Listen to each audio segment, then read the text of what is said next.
60,000 years ago, our species wasn't alone.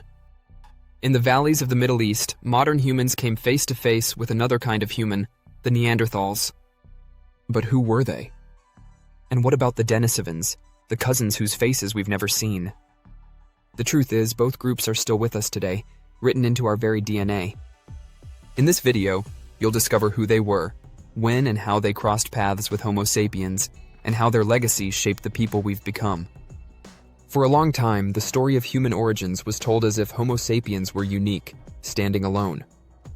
We were supposed to have emerged in Africa, spread across the globe, and replaced everyone else. But the truth is far more tangled. Our path was not a clean replacement, it was a meeting, a mixing. And the DNA you carry today, whether you're from Europe, Asia, Oceania, or the Americas, tells a story of encounters with these lost relatives. To understand who we are, we have to meet the ones who came before, and the ones we met along the way. Some 500,000 years ago, there were no Homo sapiens. Instead, there was Homo heidelbergensis, living in Africa and already spreading into Europe. Over time, these groups grew apart. In Africa, they would give rise to Homo sapiens.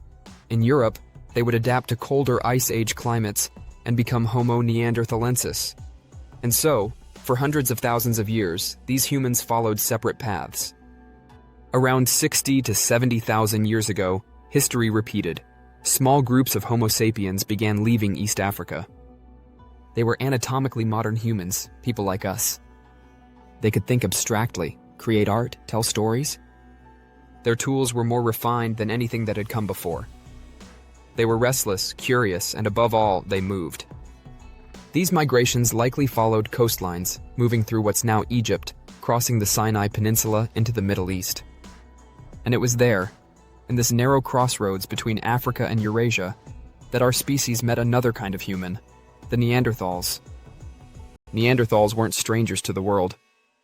By the time we arrived in the Middle East, they had already lived across Europe and Western Asia for more than 300,000 years. They were adapted to cold Ice Age climates, stocky and strong, with shorter limbs and barrel chests that conserved heat. Their skulls were shaped differently too, with larger brow ridges, wider noses, and in some cases, even bigger brains than ours. They weren't mindless brutes. Neanderthals made tools, controlled fire, buried their dead, and perhaps even had language. They hunted large animals in coordinated groups and survived in some of the toughest environments on Earth.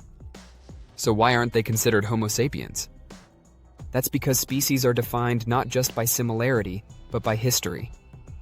Neanderthals had evolved separately from us for hundreds of thousands of years, tracing back to our common ancestor, Homo heidelbergensis. We were family, but distant family. When sapiens and Neanderthals met in the Middle East, it wasn't a simple rivalry. They competed, yes, for territory and food, but they also connected. We know this because traces of Neanderthal DNA remain in almost everyone outside of Africa today. Around 1 to 2% of your genome likely came from them. That means interbreeding happened, and frequently. For thousands of years, as sapiens spread into new lands, they encountered Neanderthals again and again. This was not a clean split between us and them, it was a blending. The DNA we carry from Neanderthals isn't random. Some of it was useful, helping sapiens adapt to the colder, harsher environments of Europe and Asia. Neanderthal genes influenced our immune systems, giving us defenses against new pathogens. Some contributed to skin and hair variations, helping regulate vitamin D in lower sunlight. Others may have affected our metabolism, preparing us for leaner diets. But not all of it was beneficial. Some Neanderthal DNA is linked to increased risks of depression or nicotine addiction.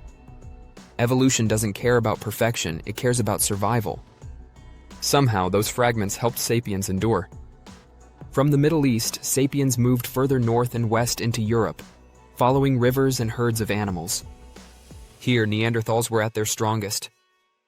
For tens of thousands of years, the two species overlapped. Sometimes they clashed, sometimes they coexisted. But around 40,000 years ago, Neanderthals were gone. Their final groups disappeared in places like Gibraltar, leaving behind only stone tools and traces of their DNA in us. And while Europe tells the story of Neanderthals, the story of Asia leads to another encounter, one even more mysterious. In 2008, a fragment of a finger bone was discovered in a cave in Siberia's Altai Mountains. When scientists tested its DNA, they realized it wasn't Neanderthal, and it wasn't sapiens either. It was something else, a new branch of humanity we hadn't known existed. They called them Denisovans, after the cave where they were found. Unlike Neanderthals, Denisovans left behind almost no fossils. We don't know exactly what they looked like. What we do know comes from genetics, and the genetics are striking. Like Neanderthals, Denisovans had split from our shared ancestor hundreds of thousands of years earlier.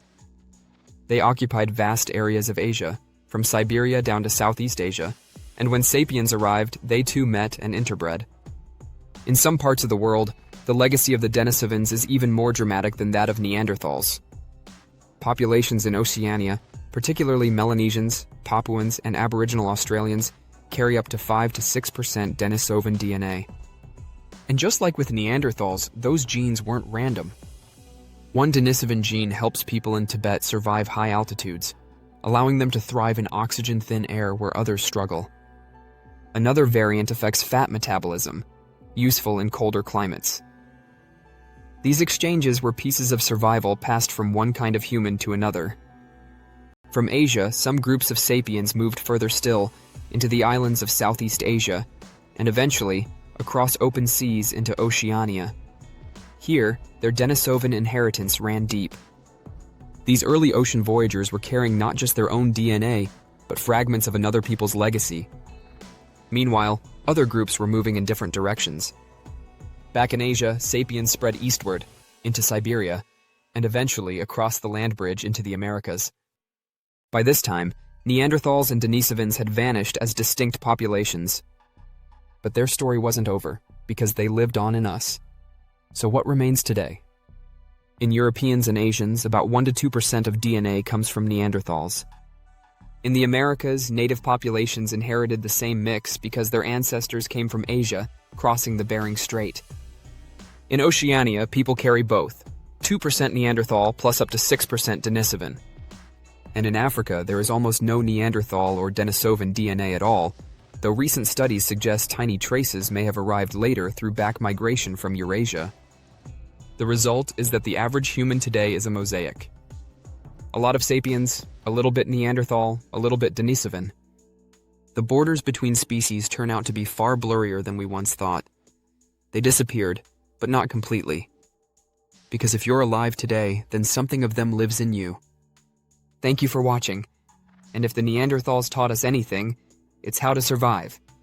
So please help this video survive with a like.